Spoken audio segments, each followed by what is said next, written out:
Ahmad Al-Faki Al-Mahdi est accusé d'avoir coordonné et participé à la destruction de mausolées à Tombouctou durant le conflit malien en 2012. Cette affaire inédite pourrait créer un précédent si elle donne lieu à un procès.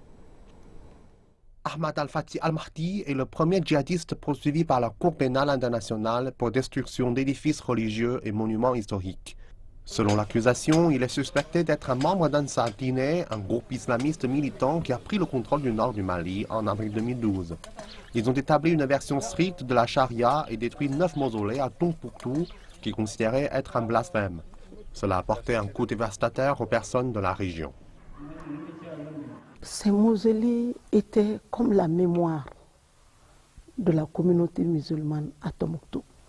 Quand on parle de Tombouctou, tout le temps on dit c'est la cité des 33 saints, 333 saints. Tous ces saints ont leur tombeau à Tombouctou. Et tous ces tombeaux sont des lieux de pèlerinage, des lieux de recueillement.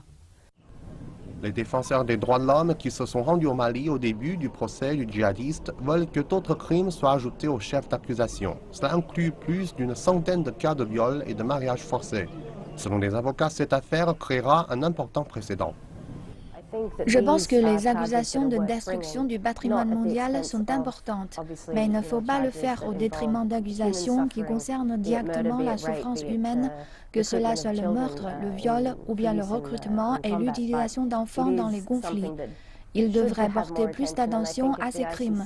Et je pense que si la CPI poursuit correctement ces accusations, plus d'attention sera accordée à ce genre de crimes dans le futur.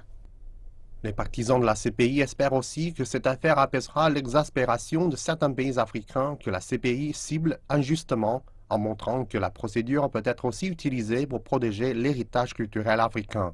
Si la Cour réussit à condamner Al-Faki Al-Mahdi pour la destruction du 9 mausolées, cela pourrait ouvrir la voie à d'autres cas de vandalisme culturel, comme la destruction d'anciens sites en Syrie par l'État islamique, qui pourraient être jugés pour crimes de guerre.